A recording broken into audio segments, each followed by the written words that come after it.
Breakout Session. This session is being recorded. We ask that you remain muted during this session, but comments and questions in the chat are encouraged. We will be reviewing comments and questions in the chat throughout the session, and your moderator will save time to ask the panelists as many of these questions as possible. Your moderator for this session, Andrew Petter, likely needs no introduction for many of you. Andrew is President Emeritus of Simon Fraser University in Vancouver and a former member of the Talowa Network Steering Committee. In recognition of his leadership in advancing university community engagement, Andrew was inducted into the Order of Canada in 2019. Andrew currently chairs Innovate BC, a government of British Columbia agency charged with driving innovation, and continues to promote community engagement in institutions of higher education globally. We now turn this session over to Andrew, who will introduce the panelists. Well, thank you very much, Gene. I must say it's great to be back at a Talowa Network Leadership Conference. Even though it is being done virtually, it's a wonderful way for us to connect and talk about issues of mutual interest and concern. And I welcome everyone to this panel and everyone who's joined the conference to engage in this discussion. We have a great panel to talk about internationalizing the Carnegie elective classification for community engagement. I'll introduce them to you first, and then we'll start off with some questions. There'll then be a chance through the chat room for you to pose questions, and I will do my best to pass on those questions to the appropriate panel or panelists that you want to direct them to. So the first panelist I'm going to introduce is coming all the way to us from Australia in the middle of the night, but she is so committed she decided to get up, I think it was 2 a.m. to join us, and that's Verity Firth, who's the Executive Director, Social Justice at the University of Technology, Sydney. In addition, she is co-lead of the Australian Carnegie Community Engagement Classification Pilot, which of course is one of the reasons we wanted her on the panel. Matthew Johnson is probably no stranger to many of you. Matthew is currently president of Albion College, but he also leads the development of the International Carnegie Community Engagement Classification Project, involving 26 advanced education institutions around the world. Susan Mead-Kiss is the Senior Director of Strategic Initiatives in Community Engagement with the University of Calgary, where she leads the university's participation in Canada's Carnegie Classification for Community Engagement Pilot. And last but certainly not least, all the way from Ireland, Lorraine McElrath is Project Coordinator with the Community Knowledge Initiative of the National University of Ireland in Galway, where she co-leads a national project to pilot the Carnegie Foundation Framework for Community Engagement. So we have a wonderful panel to lead us off in this discussion and to hopefully stimulate some questions from you. And I'll start it off with Matthew. Matthew, can you just provide perhaps a brief overview of what the Carnegie Community Classification process is all about and why the decision was taken to take that process as an international process to a number of different countries through these pilots? Yes, thank you, Andrew. It's wonderful to be here with all of my friends and colleagues around the world, and especially those who are making an extra effort to be with us today at very odd times in what would be otherwise a normal life, I'm sure. The Carnegie Elective Classification for Community Engagement was designed by a group of institutions in partnership with the Carnegie Foundation in 2005 as an attempt to highlight one particular version of a commitment to public purpose that many higher education institutions in the US had made. That is a commitment to community engagement. The classification is elective because institutions apply to be recognized by the foundation, or what we call endorsed by the foundation, as a community engaged institution. The application process is really a year-long self-study process that asks institutions to pull together a documentation and evidence framework to demonstrate that they have made a commitment that is both broad and deep, pervasive and deep, to community engagement across all aspects of their institution. What we are looking for in an application is that an institution has made a commitment to mutually beneficial and reciprocal partnerships, and that commitment spans into and is at the heart of the institution's creative activity, that knowledge is co-created with community partners. That act of co-creation, we know, transforms the way the institution pursues its teaching and learning mission and transforms the way in which it pursues its scholarly mission as well. And so we look for that transformational impact. And finally, we look for whether or not the institution has a continuous improvement process to be improving their practice of community engagement over time. We decided to go international because we were looking for partners and trying to model the same kind of partnership that we ask institutions to have with their community partners.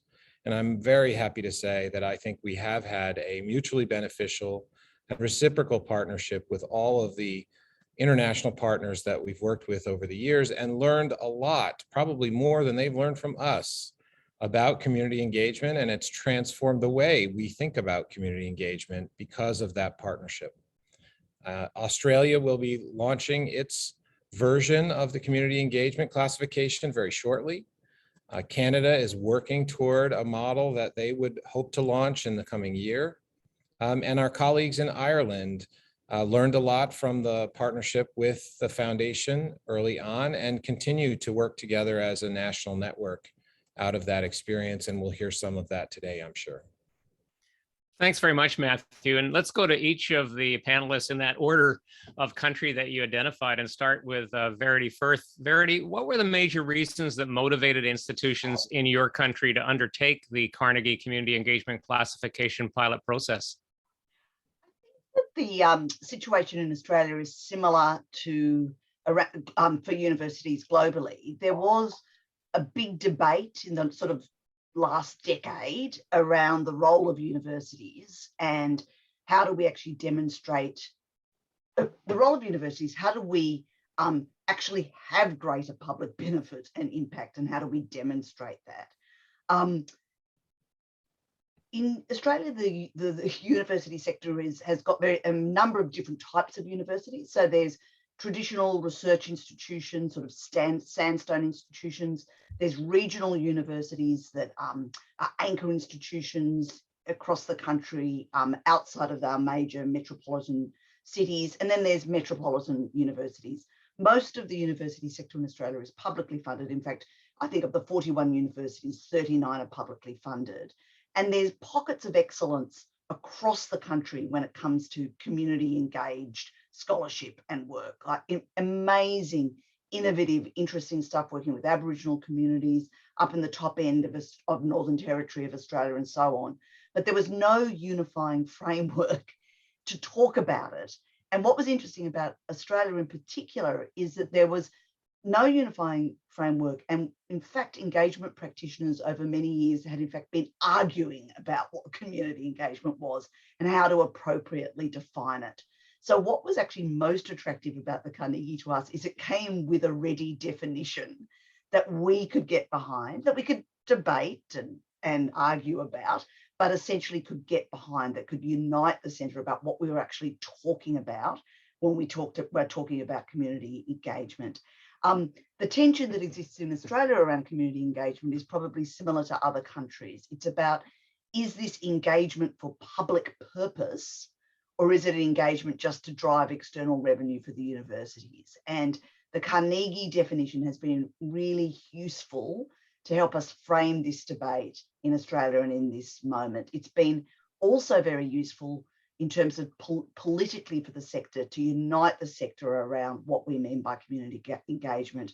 So when we go to government or when we go even to the community, we actually know what we're talking about, and there's a united understanding of what we're talking about.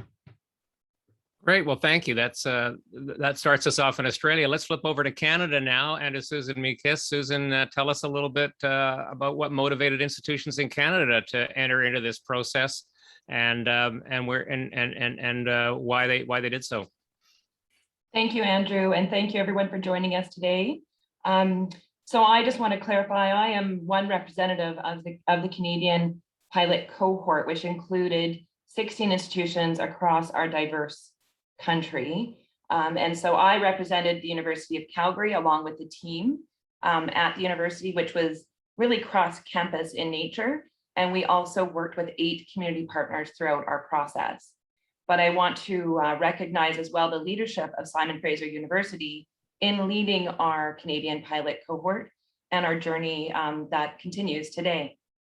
When we first looked at the opportunity to participate in a pilot, and we were thankful to be chosen back in 2018, we saw an opportunity to identify a shared definition that would help inform our campus and broader communities about the nature of community engagement and how we were approaching it through this process. That's not to say that the definition worked or aligned with everybody, but it was something that we could all get behind. We also, I think, felt that there was a real opportunity to look at community engagement and help advance community engagement across our country, looking at community engaged research, teaching, learning, and outreach and community partnerships. And I can speak for my own institution, University of Calgary.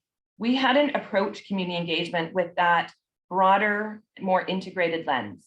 And so it really was an opportunity for us to explore that and then complete our own self-studies. I would say one of the greatest opportunities for our Canadian pilot cohort was working together as a learning community. We are a diverse, rich country with a lot of unique communities across Canada, and we came together to represent those different regions and those different perspectives. Truth and reconciliation is a really strong commitment from our Canadian pilot cohort, and other values around equity, diversity, inclusion, decolonization. And these values really anchor our work today as we now explore the opportunity to co-create a Canadian version of this classification system.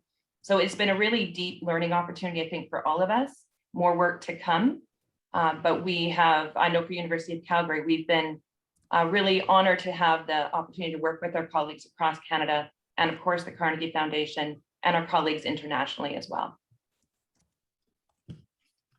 Lovely. Thanks Susan. a lot, Susan. And thanks for the shout out to SFU. I know that Joanne Curry, who I believe is attending the conference, and others from SFU will appreciate that. Well, from Australia to Canada, now to Ireland, and Lorraine McElrath, who was name I mangled earlier. I apologize for that, Lorraine. But Lorraine, can you tell us a little bit about why institutions in Ireland decided this was a process that was worth exploring and working with? Lovely, Simon. Thank you so much, Andrew. My apologies, and fascinating to hear insights from Australia and Canada, because I thought we might have all said the same thing in terms of motivation. But I guess in Ireland, the situation was a little bit more different, and there was a multifaceted set of motivations for us to become involved and pilot the Carnegie framework tool. Within the context of Ireland, we already had a national network called Campus Engage that was set up in the early 2000s. So we had our own Irish definition of community engagement. And in addition, in 2011, the Irish government, its Department for Higher Education, launched a new policy vision to 2030 called the National Strategy for Higher Education to 2030 that placed engagement and engagement with community and society as one of 3 distinct pillars for higher education in Ireland, alongside teaching and learning and research.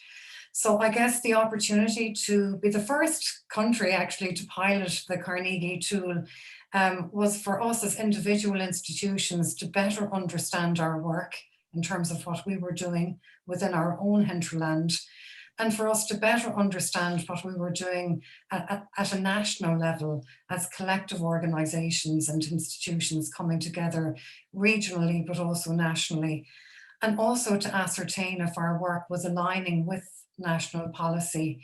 And in fact, the pilot indicated to us that our work went beyond what national policy was putting forward. So our work was even thicker and deeper than what was referenced and promoted through national policy, which was very affirming for us. It was also an opportunity for us to maybe move away from what policymakers typically like in terms of measurement, and that being quantitative metrics, and to move into more qualitative understandings, offering richer narratives around the impact of our work. So that presented a huge opportunity to us, and an opportunity at individual institutional levels to maybe showcase through narrative-based case studies exactly what we were doing. And also it involved 12 institutions of higher education in Ireland, which represent 50% of all higher education institutions.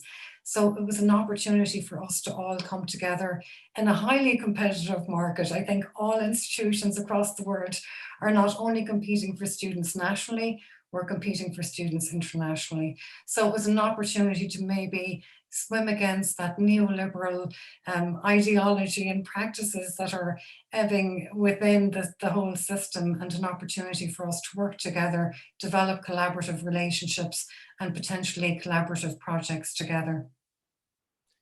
Well, thank you all. That provides us a really good starting point for a conversation. And I think for those people who are listening in from countries that haven't engaged in this process, I wonder if any or all of you might share some insights about the process, some of the challenges you faced, some of the benefits that were achieved, things that might be useful to those who might be contemplating the possibility of undertaking this process in a different country. Who would like to jump into that first? Don't be shy now. I can go through the same order, but I really would like it to be as free flowing as possible.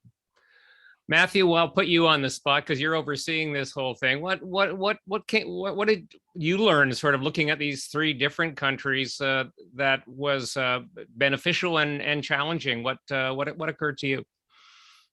Well, I think maybe three things occur to me right away. The first is that the nature of the relationship between higher education institution and publics and government structures are very different in all of the settings. And they really had to be thought through and negotiated carefully in ways that were very different than they were here in the US, where higher education is much more autonomous in some ways and not as tightly connected to government structures. A second thing I would say that we learned is, and that has really transformed the next round of the framework here in the US, is the importance and the need to forward partnership as the core element to the framework. For several cycles, partnership has been part of the framework here in the US, in fact, from the beginning. But it was sort of on equal footing with many other elements of the framework. And through the process of working with our partners internationally, we came to understand we needed to forward that element in the framework much more prominently. And then the third piece I would say is that we have, particularly over the past 3 years, been pushed by our international partners to think differently, think in new ways, and consider the importance of equity, race, and indigeneity in particular in the Australian and Canadian cases, and how that might influence the way we think about and deal with those issues in the framework here in the US. And so there will be changes in the US framework moving forward that mirror some of what we learned through the process about those very important issues that are often central to our relationships between the institutions and our communities. Mm. Well, I know from my own experience in talking to you, Matthew, and those in Canada, that one of the big issues was, can this process, which originated in the US and had a certain US flavor to it, could it be adapted in a way that would be reflective of other countries? And I know that did pose both challenges, but also opportunities. And maybe, I don't know, Verity, you want to talk a little bit about what about the process required adaptation? What about the process could be adopted in Australia? What were some of the challenges there? Oh, look, I was thinking about it today because I was thinking about this panel, and I remember the first time that the Australian cohort met, we sat around a big, this is before COVID, we're all in lockdown at the moment, but we sat around a big table and with the framework in front of us and literally went through it line by line just to do a nomenclature check. Like the first challenge, I suppose, for Australian universities was simply that we called things different things. So we did, we called academic staff as opposed to faculty, a whole range of terribly boring things that I could go through. But in the first instance, it was just as simple as that, going through and actually making sure we could understand and agree on what we're talking about. But that process in itself was a good one, right? So I think probably the greatest benefit of doing the Carnegie pilot has been it's provided a space, and Lorraine mentioned this as well, where a whole lot of different universities who normally are competing with each other for students and funding and so forth, sit around a table and talk about community engagement and public benefit. And so even something as simple as working your way through the thing to change the language of the form actually provoked conversations, collegiality. The sense of collegiality within the pilot cohort is really wonderful, right? So in terms of individual institutions, doing a Carnegie application for the first time, it's not simple. There is hard work. You do actually need to put some resources into it. I know that a lot of Australian institutions, my own included, had data issues. Like we just suddenly realized, oh my gosh, we don't actually collect that data, or we do, but it's not really relevant to the way this is being asked.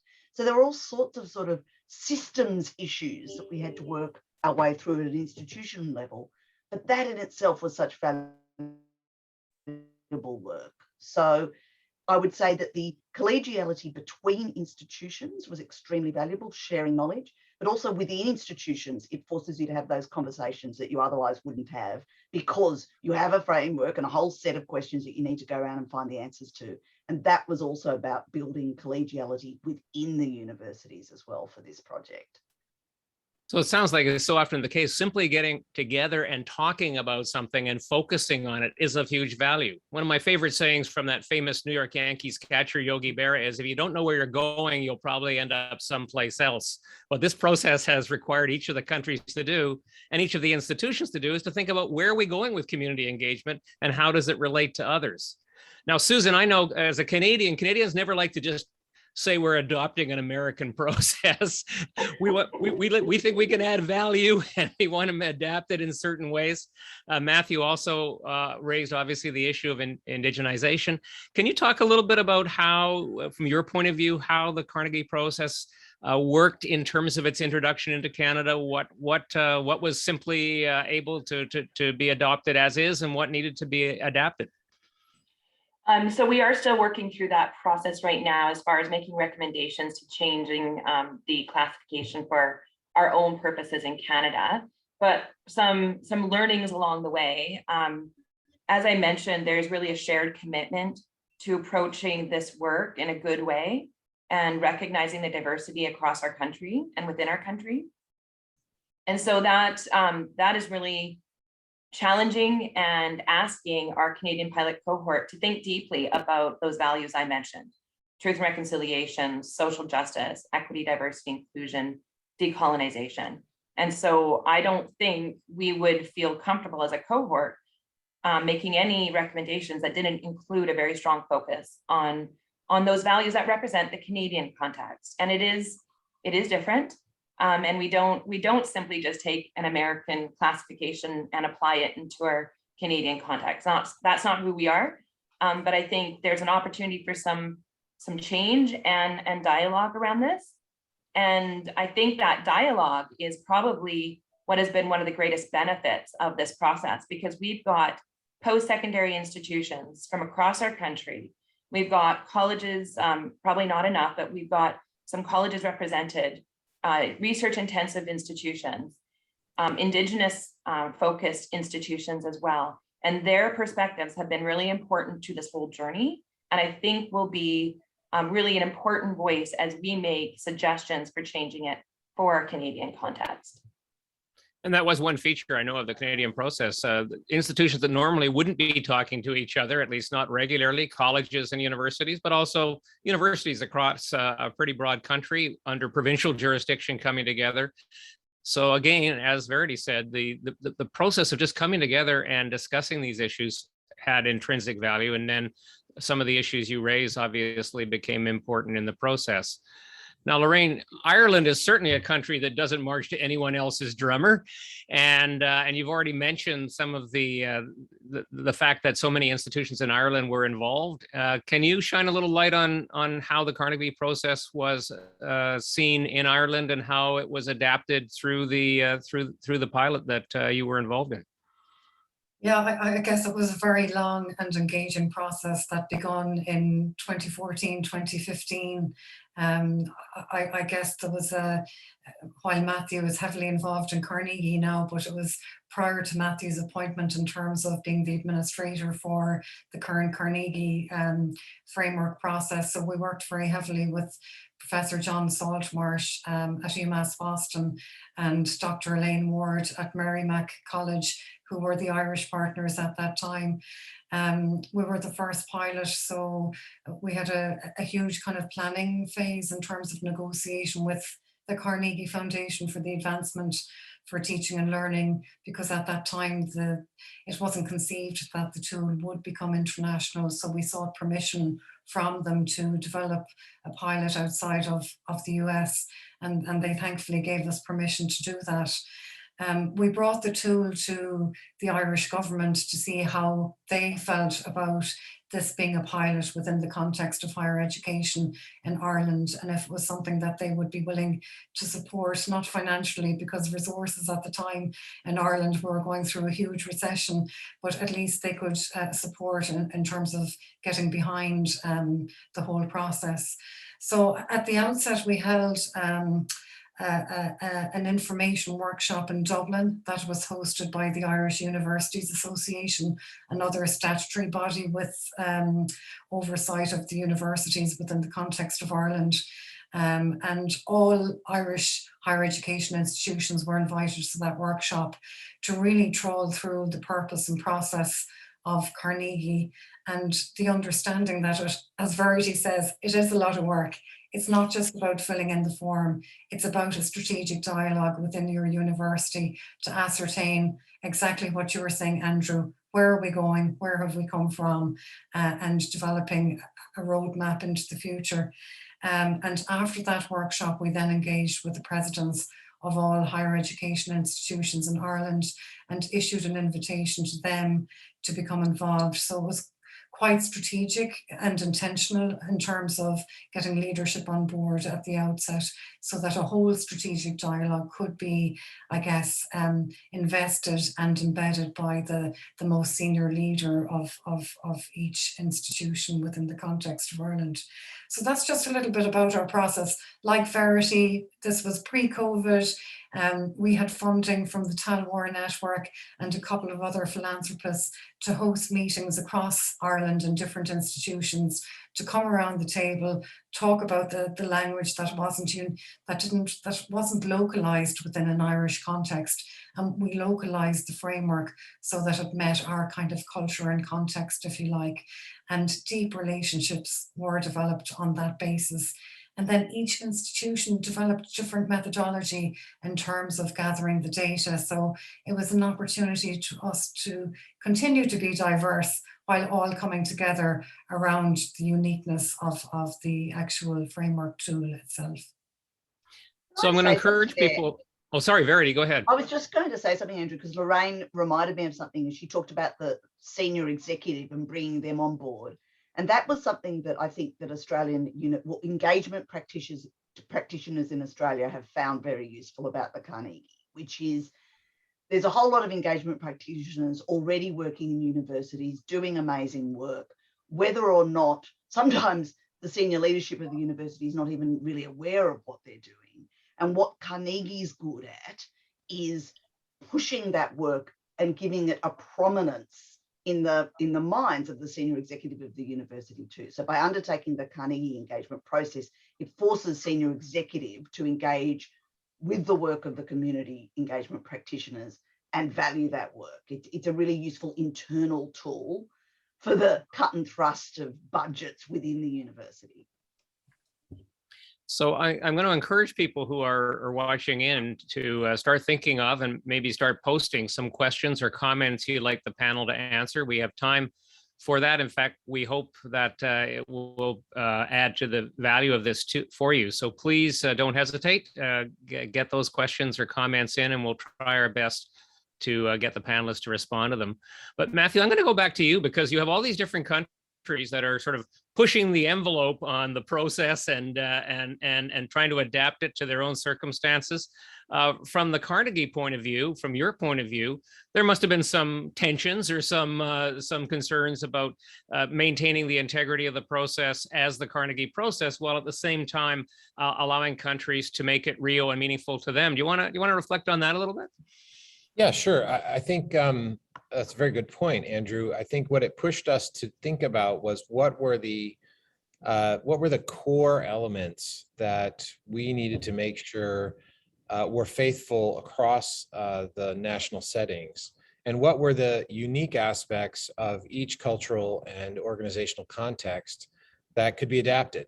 And so through that process, what we came to understand about ourselves, which is what is so instructive about partnership, I think, is that the core of the definition that is focused around the act of mutually beneficial reciprocal partnerships that ultimately transform the university's approach to teaching, learning, and research is sort of the heart of the matter.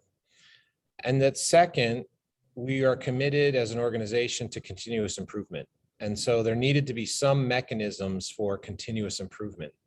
Now, how that definition was operable in what institutional structures and processes, and where continuous improvement was located or who did it, was less relevant over time as we got to know the national context and how different they really were. But those two pieces, I think, emerged for us as really the heart of the matter for us. And I would say the last element is that pervasiveness and depth looks different in different national contexts. And though pervasiveness and depth was always the goal, we had to expand our understanding of what pervasiveness and depth could look like in those different cultural contexts. So I would say it's been a great generative process, and we've learned a lot from it. It has informed for us thinking about different types of institutions within our own national context and how we might need to think differently, even within our own national context, with 4,000 or 5,000 institutions in the US of a great variety of difference there as well. Well, I know that, I mean, it sounds like it's been a learning experience all around within the US and in other countries. A number of you touched on indigenization as an issue. Certainly in Canada, yesterday we celebrated the National Day of Truth and Reconciliation. I say celebrated. In fact, it was a very moving day because of the very sad history of Canadian governments and other institutions and their treatment of Indigenous people, and the fact that educational institutions are very much at the center of trying to bring about truth and reconciliation. I know similar issues are front and center in Australia. Certainly issues of equity and diversity inclusion are front and center in all countries, including Ireland, and issues of preservation of language in Ireland and other things. So some of those cultural issues, be it indigenization or equity and diversity or preservation of traditional cultures and languages, can each of you reflect a little bit on how the Carnegie process took account of that when it came into your hands and that of other institutions in your country? Who wants to take a swing at that? Susan? Sure, thank you, Andrew. It's a great question. And what I'd say is, when our learning community came together for the Canadian pilot cohort, and we all wrestled with the US classification and some of the terminology, but also some of the principles of the work, we took the opportunity to dig a little bit deeper. And through that, we formed our own values as a Canadian pilot cohort. And it opened the door, and it opened the space to approach this journey inclusive of as many diverse voices as we could consider. And one opportunity that we recognized as a cohort was first at our initial convening at SFU in Vancouver, BC. Elders were included in that process. There were some cultural elements that really helped strengthen our resolve. And then when we came together still physically, we were very fortunate to come together in a physical way prior to COVID at our mid-cycle convening, which we hosted at University of Calgary. The cohort was really open to exploring how to approach this work in a parallel process, inclusive of Indigenous ways of knowing, doing, connecting, and being. And we were blessed to work with an Indigenous elder, Elder Reg Croshoe, who is the elder in residence at the University of Calgary, but works across the country.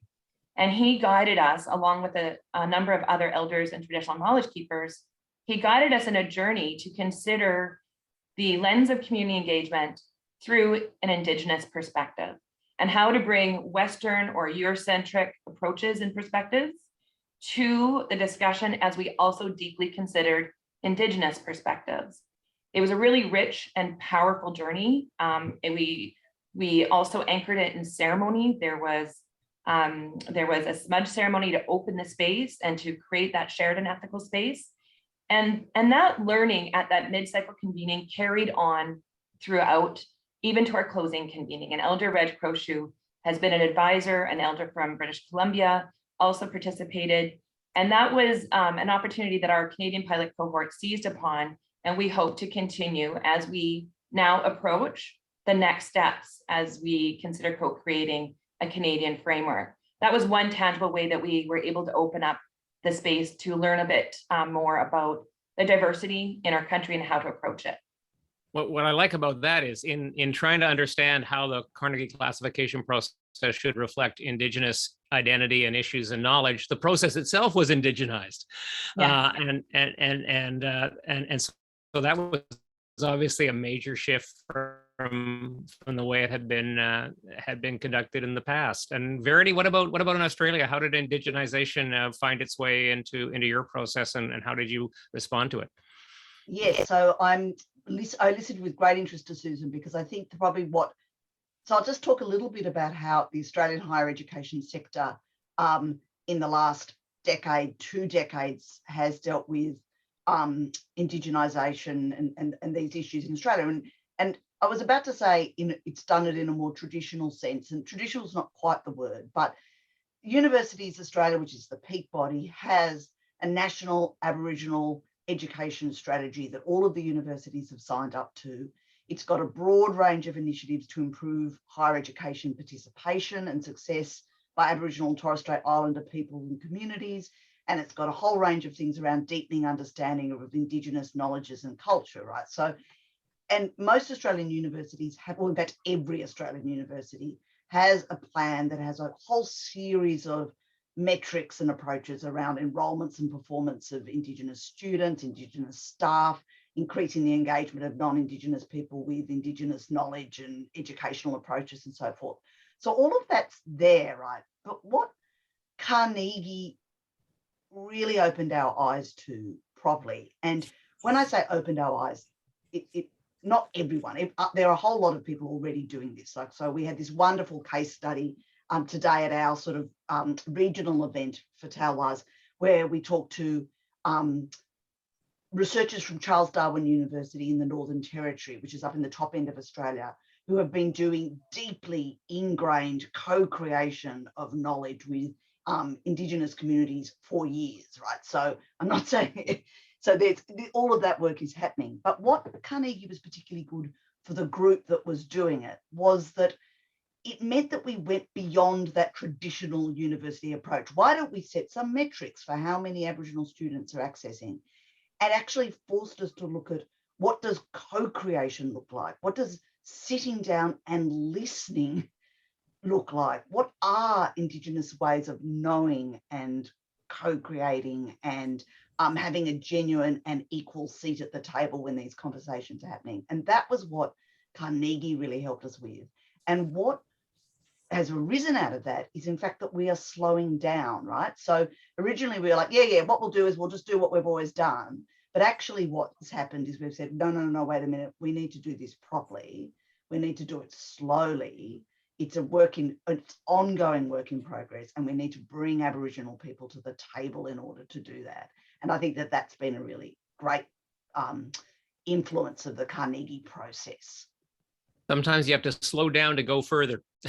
That's what's happening.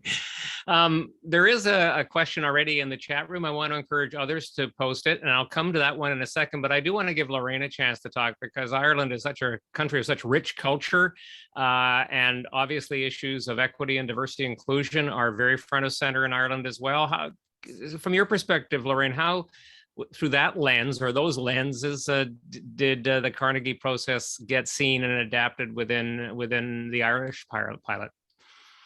Yeah, and I guess if you were to look at us as a nation, we're a post-colony, so we have tensions and unresolved issues and contest and conflict and Brexit and lots of challenging stuff on our front door at the moment. And the Irish people are indigenous, as my partner tells me. So well, that's questionable as well. Where did we come from as a people? But we could have a whole debate with historians on that very topic. But we do have an indigenous population, nomadic people called the travelling community, who represent just less than 1% of our population. But if I could say that maybe in a post-Carnegie framework situation in 2016, the EDI, the Equality, Diversity and Inclusion agenda, became to the fore for higher education in Ireland, with many universities appointing senior leaders, vice presidents and so forth to head up new centres and units. And I guess it became apparent to us that civic and community engagement was something that we should apply to that particular strategic pillar of higher education. So our work in the field has increased to grapple more with embedding equality, diversity and inclusion challenges and issues. And most recently, a whole movement has caught fire within the context of Ireland, and it's the University of Sanctuary movement.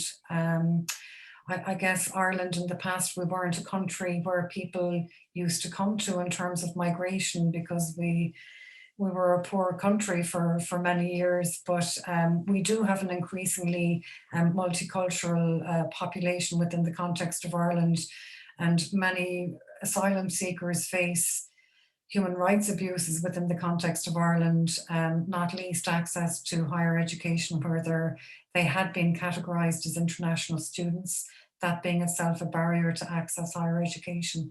So I guess community engagement and this Carnegie process has allowed us to maybe engage with other strategic new directions in terms of embracing the universities of sanctuary movement. And my university, as well as others, have become universities of sanctuary, where we've provided new resources to allow people from the asylum seeker background to access higher education. So we haven't solved everything, Andrew, but this process has allowed us to engage with other processes. Thank you. Now we have a couple of questions in the chat room. I'll go to, well, there's a third just coming from Rob Hollister. We'll come to that later, but I'll go to the most specific of them first, and then to one that's a little more general. Renata Oresti of the University of Ottawa has asked how many colleges and universities participated in each of Australia and Ireland. I think, Lorraine, you mentioned that before, but it obviously bears repeating. Can you just remind us how many were involved in Ireland? So we had 12, which is about 50%. We're going through a period of change in Ireland with some institutes of technology emerging to become universities, but about 50% of institutions in Ireland participated. And Verity, you want to remind us of how many in Australia?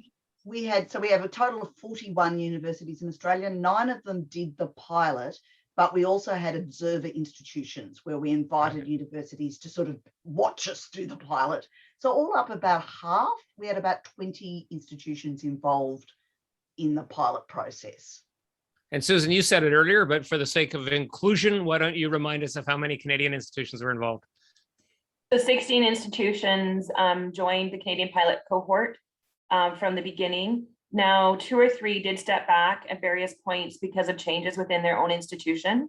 And we also had to, I think, pause and navigate what some of the challenges for French-speaking institutions might have been. And so one of our colleagues from Quebec did step back, but I think is hopeful that they can rejoin the effort. And then, like I said, probably two others had to step back because of institutional changes. And then there were also a number of institutions that expressed interest in observing as well. So it was a strong cohort. Okay, let's go to Carolyn Lee's question. She said, how do the groups decide how often a self-study process made sense? Is renewal going to be on the same timeline in each country context? So where are we at with sort of the self-study component of this process, and who wants to take a swing at Carolyn's question? I can start from the US perspective, if that would be useful. We started with a renewal cycle that was every 5 years, and then moved to a renewal cycle that was every 10 years. In the renewal cycle that was every 10 years, we heard from several institutions that 10 years was too long, and they felt like they would lost steam in the process and wanted to renew early. And we had several institutions in the 2020 cycle renew early. And so that and some other feedback about increasing capabilities here in our office and about the likelihood that other schools were being left out of the process because of the infrequency, we moved back to a cycle where the application is open every 2 years and you reapply every 6 years.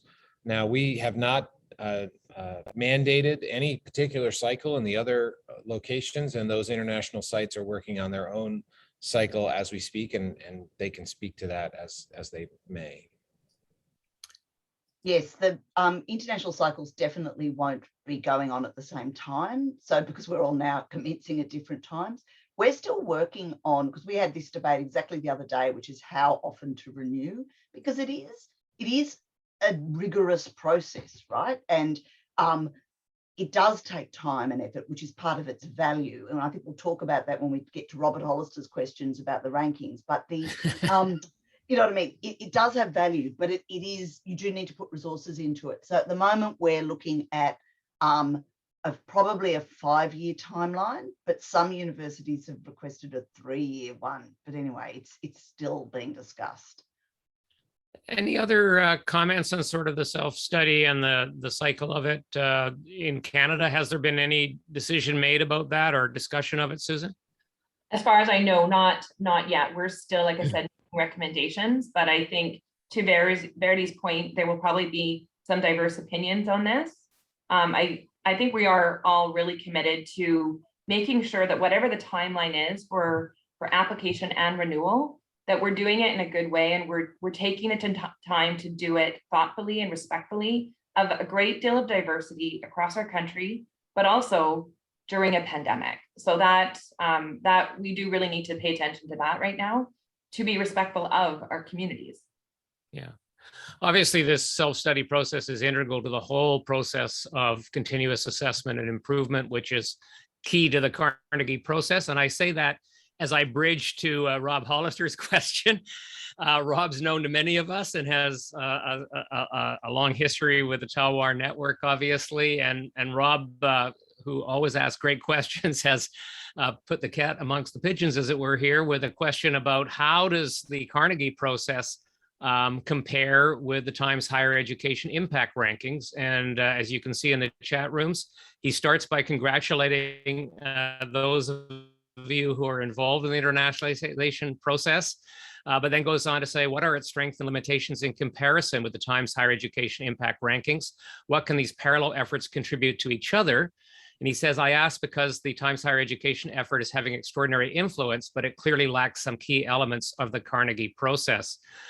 Wow, I think we could all say something about this, but who wants to start off? Matthew, you want to take a swing at this one?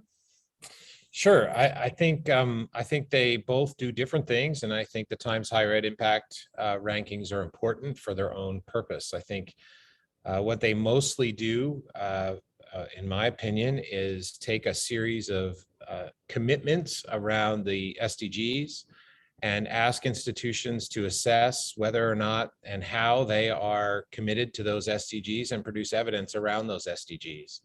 The SDGs, of course, are the social development goals of the international community. I think that's a laudable measure, and we should be thinking about how we contribute to those agreed upon social development goals. But there's nothing in the ranking that requires the focus on co-creation of knowledge as a process that grounds a practice of social justice in partnership between institutions of higher education and the outside communities. And I think that's what makes the community engagement classification unique, is that it's about relationship, it's about improving relationship, and it's about relationship that transforms as we create new knowledge together to address the challenges and build on the strengths that we have in our institutions and in our communities. I mean, Matthew's Bernie. really, yeah, I was about to say, Matthew's really summed it up beautifully. I can't do much more than that. What I would say was that part of the reason why we decided to do Carnegie was in fact a frustration within the engagement practitioner community, whatever you want to call us, with the ranking systems. And admittedly, that was before the impact rankings, but even now, even with the impact rankings, like I agree too. I think the impact rankings are better than what was there previously.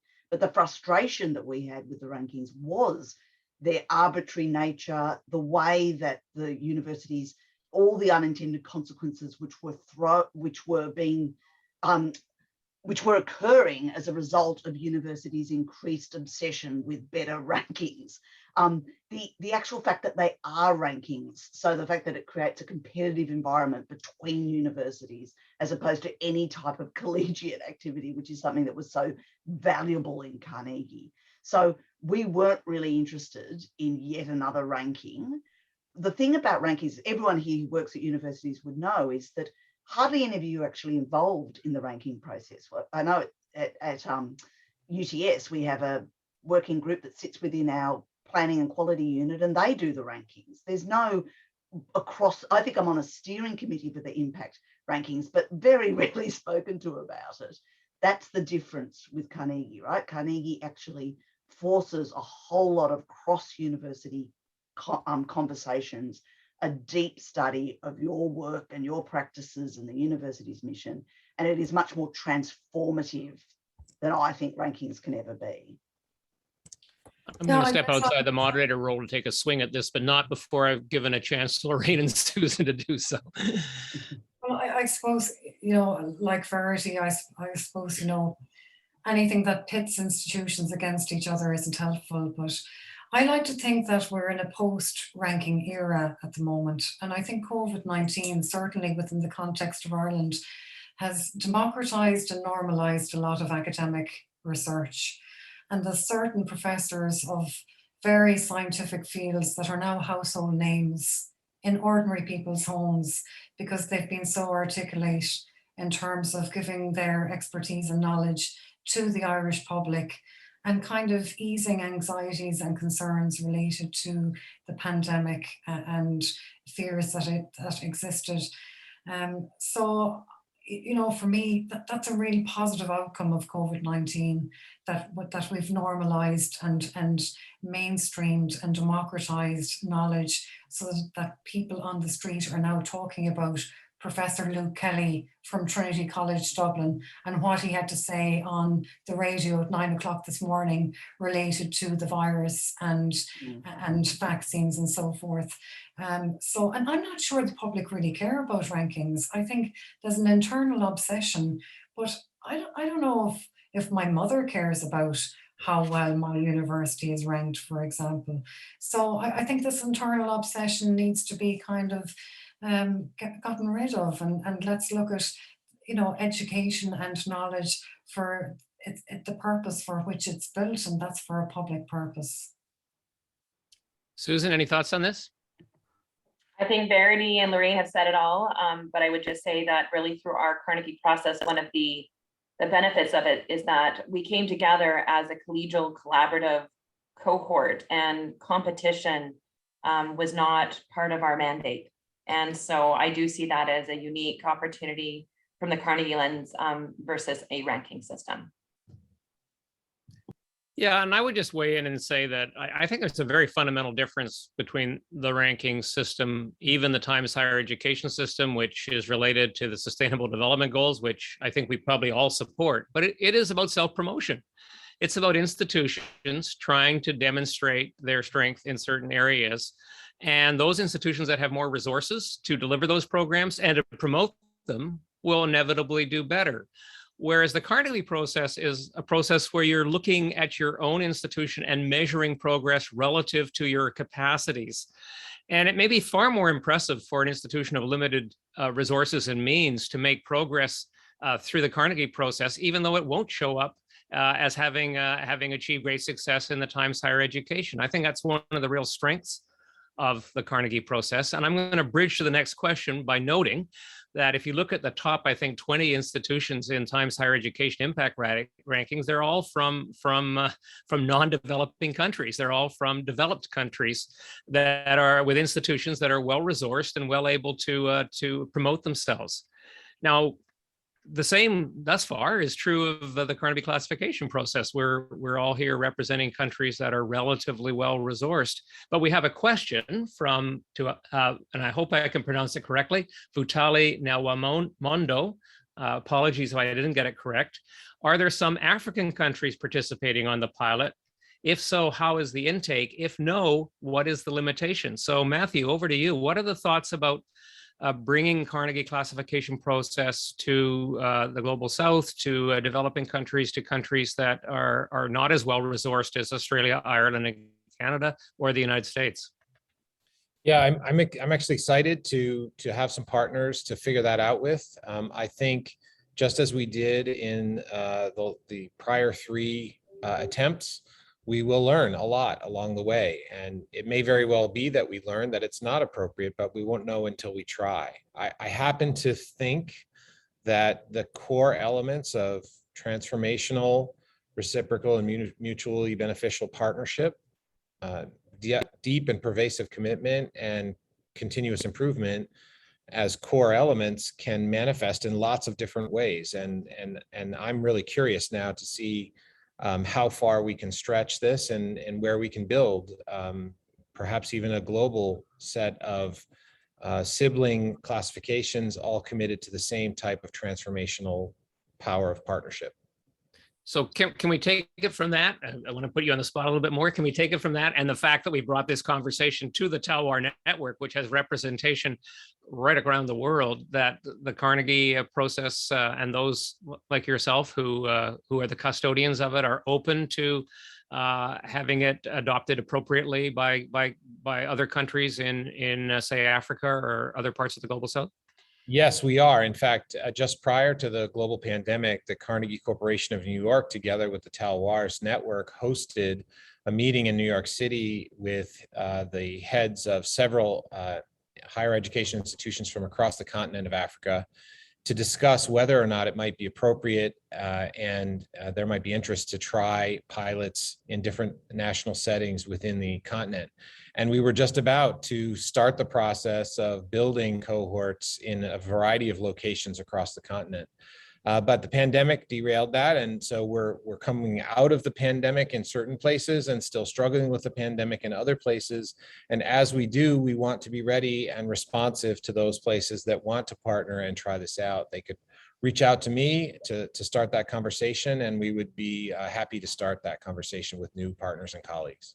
Well, I think you stimulated interest, because now we've got another question from Elzbieta Gregorova, who's interested if there's interest in involving some countries from Central and Eastern Europe, which also have a different context of community engagement, especially in connection with higher education. Any thought given to those countries, Matthew? There actually is. We've been talking with the International Higher Education for Society Network, which is an Eastern European network We've presented at their virtual annual conference, and there will be a participant in a panel later in the conference from that network who will talk with us about the potentials there. And we're eager to move in that direction as well. We've also spoken with some colleagues in Northern Europe about some potential collaborations there as well. So I think there's lots of potential. We just need to get beyond the travel restrictions and the other restrictions of the pandemic, and we're eager to do that. Well, having put you on the spot, let me extend the conversation and put others on the spot too. Having had the experience of the Carnegie process and trying to adapt it to your own countries, and in some cases to issues like those of Indigenous people, do you see it as a process to the extent you can of one that could be further adapted to countries of more limited resources and of much of cultures that are perhaps even farther removed from that of the United States? What's the potential? Verity? Yeah, I do. I mean, I think it's each country. I mean, one of the good things about working with Carnegie is they're very open to you doing it the way you feel is appropriate for your country to do it. So I think whilst we say that it takes resources to do the self-study, and it does, like to actually undertake it at a university, you do need to have people prepared to do the work. The way you actually run the pilot can be done simply by just getting people together, right? It doesn't have to be an elaborate process. It just has to be creating the space to get together, whether virtually or in real life. So, and also you don't have to do it at a breakneck speed either. I think when we were saying before about taking the time, that's probably the best thing we've learned. Matthew likes to make a joke about the Australians that we're like the galloping brumbies, because we do tend to want to do everything really quickly all the time. But one of the things that Carnegie's taught us is it doesn't have to be done tomorrow. You can take the time, right? Which means you can also take the time to suit the resources that your communities have in terms of the pace at which they engage with this process. It's the process, going through the process itself is probably the most important thing, particularly in the pilot stage. Susan or Rain, any thoughts on that? To build on Verity's comments, it does take a lot of resources to do this, both from an institutional perspective, but also from a Canadian pilot cohort perspective. But we as a community developed our process for our Canadian experience.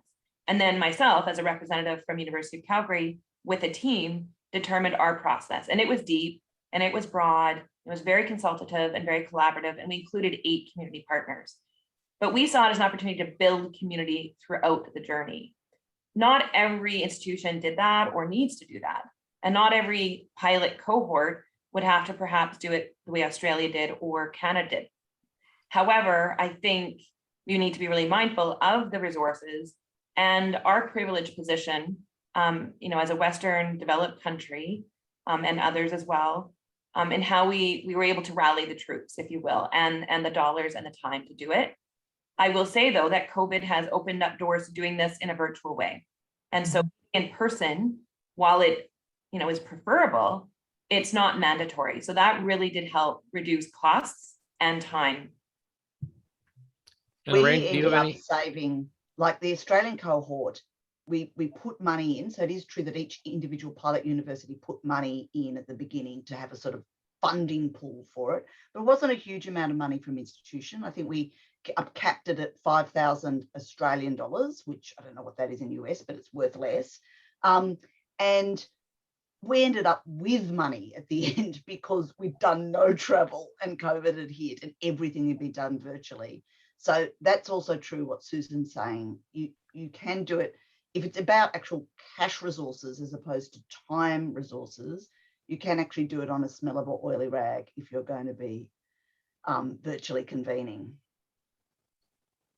Lorraine, anything occur to you on this? I've copied and pasted a link to the Gateways International Journal of Community Research and Engagement.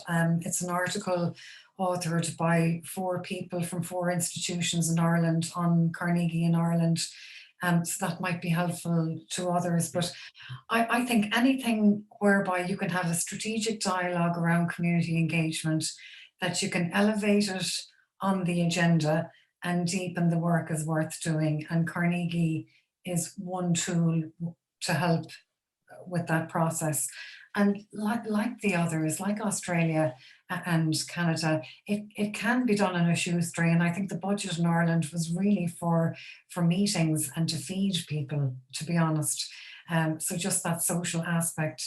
And I just want to mention, like, I guess, Europe in all its diversity, north and south, in terms of languages, culture, so forth, that the European Union have recently funded a new project called Steering Higher Education for Community Engagement.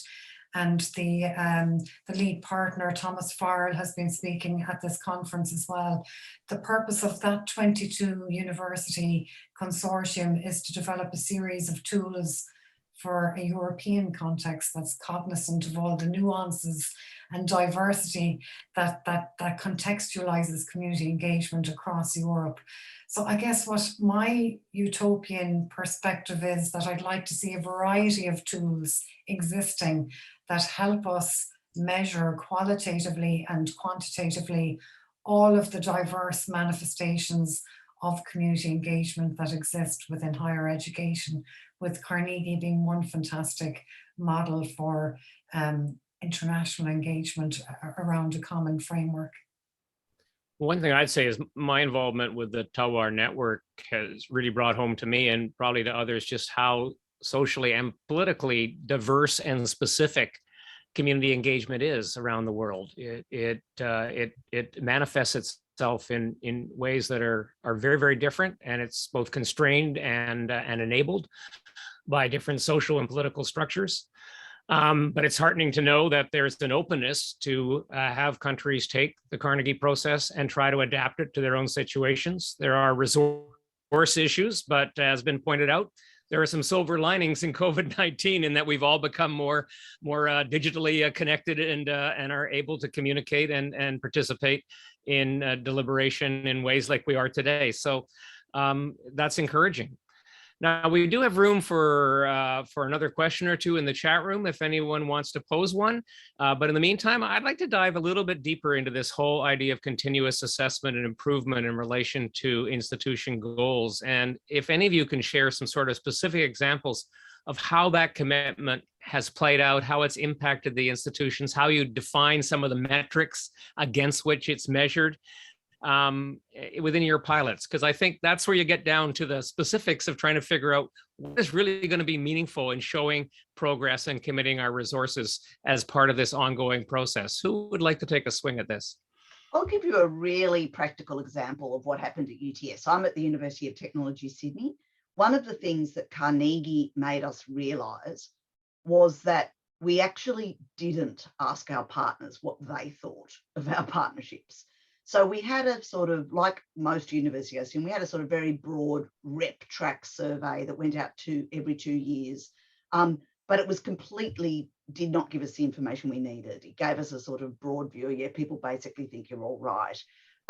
So we developed for the pilot, we developed a partnership evaluation tool, which was for the first time the university. And this is what was so good about it, because it gave us an excuse to then go and talk to all the different faculties and all the different people doing engaged scholarship and teaching.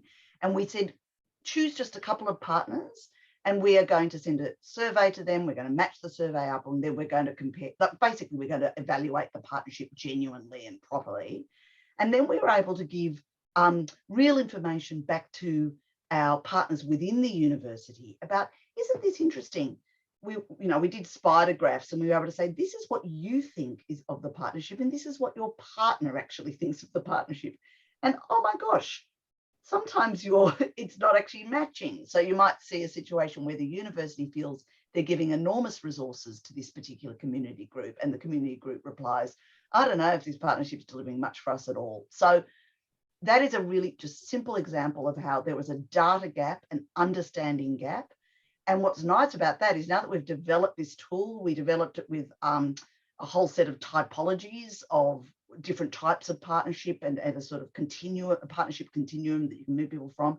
And the university is now taking it up and funding it strategically for all of its partnerships, right? So it started directly in the community engagement space, but we're now going to be using this evaluation tool across the university for all of its partnerships, industry, government, and so forth. So it's actually transformed the university's tools and systems. So the Carnegie process actually provided a catalyst for change within the university that went beyond the process itself. That's exciting. Yeah, and the good thing is we can now influence, even for the industry partnerships, we can get in there and influence the sorts of things that are measured in those partnerships, including public good, which is something that often our industry partnerships don't pay as much attention to. Susan. That's really helpful to learn, Verity. Thank you for sharing that. And I would say that there were some opportunities that were quite similar at my own institution at the University of Calgary. And just by the act of bringing our cross-campus advisory group together, getting in the room or getting in a Zoom room once the pandemic hit, we were sharing information. We were learning together about the different systems and practices from different offices and units. And we have a network of community engagement practitioners across our institution, but they weren't always working together. And so our Carnegie process really opened up the opportunity to work in a more strategic way. And I'd say there's two outcomes from that I can mention. One was we had a chance to help inform the tenure and promotion process at U Calgary. There was already a committee underway to review that work and make some changes. But because we were discussing it within our Carnegie group, it really just added another voice and we could share some insights from our experiences. And then also, like Verity, through our relationships that we formed, a lot of partners at our advisory group learned about a community engagement evaluation tool that had been developed for a former team focused on community engagement. Things have been restructured, but it came out of the University of Bradford in the UK, and it's called REAP, Reciprocity, Externalities, Access and Partnerships. That tool then was shared with other teams at U Calgary, and our knowledge engagement team formed as we were going through the Carnegie process, and they now have created this toolkit to support researchers, but community partners as they evaluate community engaged research. So that was a really tangible outcome. And we are still looking for those kinds of opportunities. We are navigating a lot of change right now at our institution, and so are others in Canada. And so that has been also a little bit of a shift. How do we adapt to that change, but still move things forward and not lose momentum that we've gained in the last 2 years? So what I take from both of your comments is that even in advance of formally adopting the process, just having a formal forum of discussion, both within a university or college, but across institutions, has had a catalytic effect, has had an impact, helped to support looking at how research is evaluated or how community engagement is evaluated above and beyond the process. Now, correct me if I'm wrong, Lorraine, but I believe in Ireland, the decision was taken not to actually adopt the process, the Carnegie process formally going forward. Correct me if I'm wrong about that, but I'm wondering if the pilot nonetheless produced similar kinds of changes within individual institutions or within the system of the kind that Susan and Verity have referred to. No, I do want to forefront this to say this was the first pilot, and Carnegie at the time did not want to internationalize the tool or the framework system. So they allowed us to pilot the tool within an Irish context, but they didn't want to give us accreditation. Whether we reached the bar or not, it was irrelevant. This was simply really a research and applied research exercise to ascertain if the tool might or might not work in a culture different to the United States. So at the outset, it was very much an applied research exercise with a group of institutions that had other benefits in terms of us understanding what we were doing. So we're not in the same situation as Australia and Canada, but maybe we'll talk to Matthew about going back to that stage where we might look at this tool. Sounds like you just did. But I think a suite of tools to allow us to look at different manifestations and methodologies related to community engagement is probably the best thing, rather than just one for one country, in my opinion. But I do think that we had a lot of unintended outcomes that have stayed with us and sustained us. So, for example, one unintended outcome is that the group that came together in 2015 are still together. So those 12 institutions are still together. And prior to COVID, we set up a working group to embed academic writing as part of our work. So we tried to push out some journal articles related to the Carnegie pilot in Ireland. And I've put one in there into the chat function that tried to narrate from a research theoretical perspective our work. And I think if we're not doing that, we're not going to tell the academic community all of the benefits that go along with a study like this. So it's important for us to be academic writing on this work. And the other unintended outcome is my College of Medicine, Nursing and Health Sciences actually still use the Carnegie tool on an annual basis. So they gather data annually, and then they use that data to populate a lovely shiny new website that the committee have developed. So from a very local grassroots level, it has sustained. And then internationally, we've kind of created our own, we've shared our own journey through that journal article. So some unintended consequences, if you like. Well, thank you for that. We're almost out of time, but Matthew, as the person who's sort of overseen the development of the International Carnegie Community Engagement Classification, I want to give you a minute or two just to any final thoughts you have or messages you want to share with those of us who are looking in. Sure. I would just finish reflecting a bit on what Lorraine had to say, and welcome Lorraine to a conversation about a return to the Irish Isle. You know, the foundation was not ready at that moment to think about how to internationalize, as Lorraine has mentioned, but we learned so much from working with our Irish colleagues about the potential to internationalize that that really shifted the mindset at the foundation, that there really was something here, something good and valuable that would certainly have to evolve and change as we did think about partnering with international partners. And it's out of that experience that we constructed the pilot process, assembling a group of institutions in the two pilot nations that could work together, just as their colleagues in Ireland had done before, to think about how the existing US framework could be useful, but certainly would need to be modified and changed in relevant ways. So welcome new partners and new partnerships into the conversation. And I hope this has been a useful and instructive discussion today.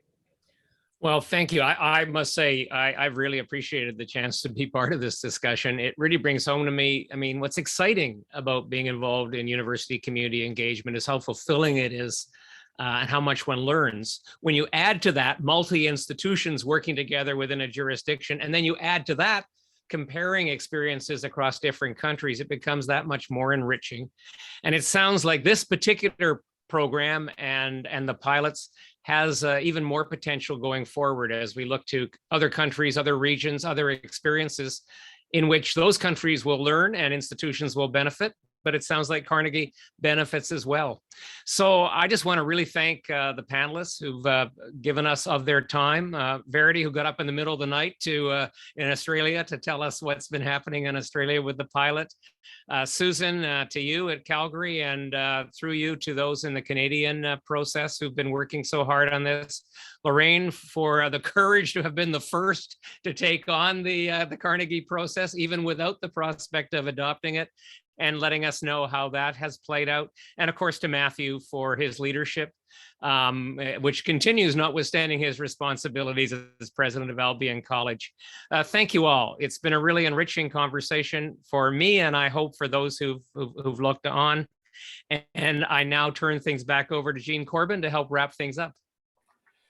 Well, we also want to say a quick word of thanks to the terrific work moderating that you did, Andrew, along with all the panelists and all the participants in this really engaging session, along with the other sessions in the Telawa Network Leaders Conference 2021 from beginning this day with Secretary John Kerry and really important conversations about climate concerns to this panel. It has been an amazing day.